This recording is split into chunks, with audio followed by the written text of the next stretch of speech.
Real মাদ্রিদের প্রতিপক্ষ Salzburg Al Hilal খেলবে পাচুকার সঙ্গে। আপনার কাছে মনে হতে পারে যে এই ম্যাচগুলোর মার প্যাঁচটা আসলে কি, সেটা অনেকটুকু পরিষ্কার হবে যখন আপনি দেখবেন এই গ্রুপের পয়েন্ট টেবিলটা ইম্পর্টেন্ট এই কারণে, কারণ গ্রুপ চ্যাম্পিয়ন হওয়াটা জরুরি। আবার গ্রুপ চ্যাম্পিয়ন হলে যে আপনি বেঁচে যাবেন ঘটনাটা তেমনও নয়। রিয়াল মাদ্রিদ এখনো পর্যন্ত এই গ্রুপের যা স্ট্যান্ডিং তাতে তাদের পয়েন্ট আছে 4 এবং তারা অবস্থান করছে সবার ওপরে সালজবুর্গের সঙ্গে। তাদেরকে জিততে পারলে তো কোনো কথাই নেই, কিন্তু এখনো বলা যাচ্ছে না যে তারা আসলে থ্রু করে গেছে, কারণ হিসেবের মার প্যাচে এখনো 3টা দলেরই যাওয়ার সুযোগ আছে। কারণ হচ্ছে আপনার আল হিলাল সেই জায়গাটা রয়েছে। আল হিলালের ম্যাচ পাচুকার এগেনস্টে সালজবুর্গকে যদি রিয়াল মাদ্রিদ হারিয়ে দেয় তখন কিন্তু আল হিলালের থ্রু করার একটা সম্ভাবনা তৈরি হয়ে যাবে। কিন্তু ওই গ্রুপ চ্যাম্পিয়ন রানার্স আপ হলেও আপনি কার সাথে খেলবেন সেটা সমীকরণ কিন্তু অনেকটা কঠিন। কারণ ভিন্ন গ্রুপটা যদি আপনি খেয়াল করেন, অর্থাৎ রিয়াল মাদ্রিদ বা আল হিলাল বা সালজবুর্গ তারা যদি এই গ্রুপ থেকে থ্রু করে, তাদের সম্ভাব্য প্রতিপক্ষ কারা হতে পারে? দুটা নাম, ম্যানচেস্টার সিটি, ইউভেন্টাস। কারণ সেই দুটা দলেই কোয়ালিফাই করে গেছে গ্রুপ অন্য যে গ্রুপটা রয়েছে গ্রুপ জি থেকে, অর্থাৎ গ্রুপ জি চ্যাম্পিয়নের সাথে খেলবে গ্রুপ এইচ এর রানার্স আপ, গ্রুপ এইচ এর চ্যাম্পিয়ন খেলবে গ্রুপ জি এর রানার্স আপের সাথে। ধরেন রিয়াল মাদ্রিদ চ্যাম্পিয়ন হলো, অর্থাৎ গ্রুপ এইচ চ্যাম্পিয়ন, তাদের খেলতে হবে গ্রুপ জি এর রানার্স আপ। অনেকের কাছে ব্যাপারটা একটু হিজিবিজি মনে হতে পারে। আপনার এই হিজিবিজি ব্যাপারটা পরিষ্কার করে দিই। গ্রুপ জি এর আজকের প্রথমে আমরা দেখি একটু পয়েন্ট টেবিলটা, তাহলে আপনি বুঝতে পারবেন যে খেলাটা আসলে কোন জায়গায়। কারণ গ্রুপ এইচ এ আপনি group champion, group runners up যাই হন না কেন, আপনি ইউভেন্টাস অথবা ম্যানচেস্টার সিটিকে পাচ্ছেন। ম্যান সিটিকে যদি রিয়াল মাদ্রিদ প্রতিপক্ষ হিসেবে পায় রাউন্ড অফ 16-এ, তাহলে আরও একবার চ্যাম্পিয়ন্স লিগের মতোই এই ক্লাব বিশ্বকাপের নকআউট পর্ব একটা ব্লকবাস্টার ম্যাচ দেখবে। আর ইউভেন্টাসকে পেলে সেটাও আসলে কম ব্লকবাস্টার নয়। তবে ওই ম্যাচে হয়তো ইউভেন্টাসের তুলনায় রিয়াল মাদ্রিদ কিছুটা হলেও এগিয়ে থাকবে এবং আজকে রাতেই নির্ধারণ হবে যে এই গ্রুপ থেকে গ্রুপ চ্যাম্পিয়ন কারা হবে। কারণ আজকে রাতে নিয়ম রক্ষার হলেও খুবই গুরুত্বপূর্ণ ম্যাচ ইউভেন্টাস এবং ম্যানচেস্টার সিটির। এই ম্যাচটা আসলে গুরুত্বপূর্ণ সে কারণে গ্রুপ চ্যাম্পিয়ন হওয়ার লড়াইটা, এবং রিয়াল মাদ্রিদকে পার্টিকুলারলি এড়িয়ে যেতে চাইবে ইউভেন্টাস, ম্যান সিটি দুটা দলে। ম্যানচেস্টার সিটির ক্ষেত্রে যদি আপনি একটু আসেন, আমরা দেখেছি পেপ গার্দিওলা তিনি প্রথম যে দুটা ম্যাচ হলো, দুটা ম্যাচে ম্যানচেস্টার সিটি জিতেছে, একটা জিতলো 2-0 গোলে, একটা জিতলো হচ্ছে আপনার 6-0 গোলে। দুটা ম্যাচে কিন্তু তিনি কমপ্লিট স্কোয়াড চেঞ্জ করে ফেলেছিলেন। স্টার্টিং লাইন আপটা আপনি যদি দেখেন, 2 ম্যাচে 22 জন ফুটবলারকে তিনি ইউজ করেছেন স্টার্টিং 11-এ। এই ম্যাচের আগেও যখন পেপ গার্দিওলাকে বলা হলো, তিনি বলছিলেন যে দেখেন এত গরমের মধ্যে খেলতে হচ্ছে, এছাড়া কোনো উপায় নাই। ইনফ্যাক্ট তিনি বলছেন আজকের ম্যাচেও প্রচুর চেঞ্জ হবে, যারা স্টার্ট করবেন হাফ টাইমের পর তাদেরকে আমি উঠিয়ে নিব। এটাই হচ্ছে গিয়ে বেস্ট ম্যান ম্যানেজমেন্টের উপায় গার্দিওলা এখন পর্যন্ত বের করতে পেরেছেন। লাস্ট ম্যাচটা তারা যখন হচ্ছে গিয়ে আপনার মার্সিডিজ বেঞ্চ স্টেডিয়ামে খেললো, সেটা কিন্তু ছিল আপনার ফুললি এয়ার কন্ডিশন, যেটা আমরা 2022 কাতার ওয়ার্ল্ড কাপে আমরা দেখেছিলাম স্টেডিয়ামগুলোর এয়ার কন্ডিশনিং সিস্টেম। সেই ম্যাচে আপনি ম্যানচেস্টার সিটির পারফরমেন্স দেখেন, 6-0 গোলে কিন্তু তারা সেই ম্যাচটা জিতেছিল।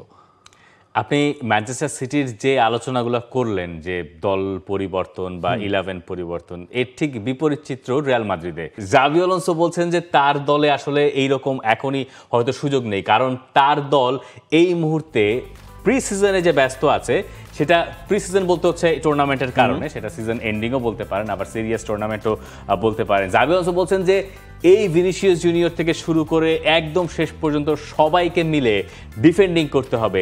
ম্যাচের আগে জাভি আলোনসোকে প্রশ্ন করা হয়েছিল যে আগের সিজনে রিয়াল মাদ্রিদ যে খানিকটা ঢুকেছে তার পেছনে কারণ ছিল আসলে মূলত জাভি আলোনসোর রিয়াল মাদ্রিদের প্লেয়ারদের ঠিক মতো ডিফেন্ডিং করতে না পারা, এবং সেখানে ভিনিসিয়াস জুনিয়র, কিলিয়ান এমবাপ্পেদের নাম খুব স্পষ্ট করে এসছে।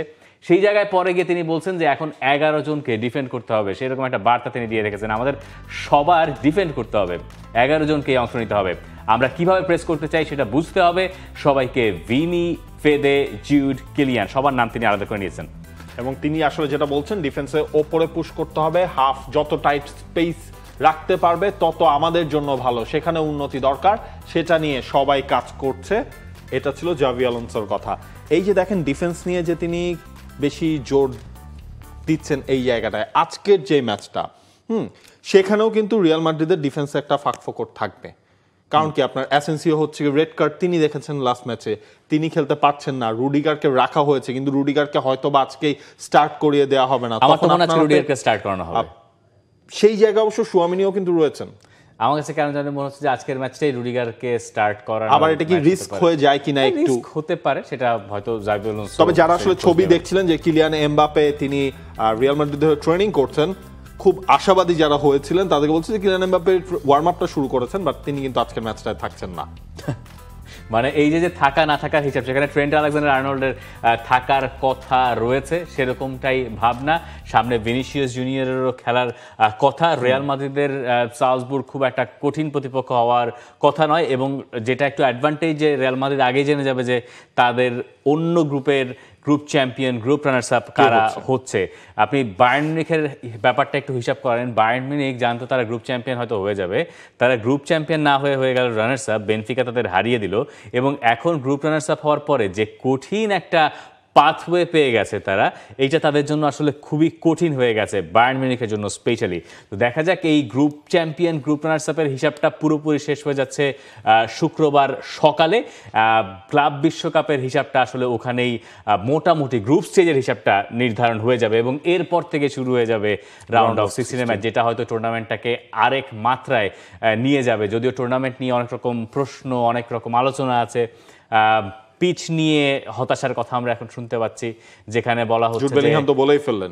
জুড বেলিংহাম কি বলেছেন? জুড বেলিংহাম বলেছেন মানে এই পিচগুলো প্রপার ফুটবল পিচ হিসেবে তিনি মানছেন না। তিনি বলছেন যে সময় যেহেতু আছে ওয়ার্ল্ড কাপের এখনো 1 বছর আগে, তার আগে হয়তো বা এগুলো কারেকশন করা হবে। লুই এনরিকে বলছেন যে বল এখানে লাফাচ্ছে খরগোশের মতো, এইটা বলছেন যে খরগোশের মতো বল লাফাচ্ছে, এবং তিনি বলছেন যে এগুলো আসলে ফুটবলের পিচ না। তো আপনি যদি একটা প্রপার বিশ্বকাপ দেখতে চান তাহলে আপনি এই ধরনের পিচ নিশ্চয়ই চাইবেন না, তাই না? আমি জানি না 1 বছর বাকি থাকতে পিচগুলো নিয়ে এখনো কেন খুব বেশি আলোচনা হচ্ছে না।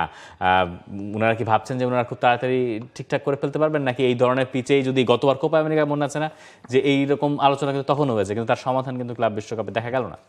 দেখা যাক 1 বছর সময় বাকি আছে, এর আগে আমরা কোন পর্যায়ে পাই ইউএসএ সেই স্টেডিয়ামগুলো। For more updates, subscribe to our YouTube channel and click on the bell icon. Follow us on Facebook and Instagram. Download T-Sports app to enjoy exciting games and highlights. Visit tsports.com.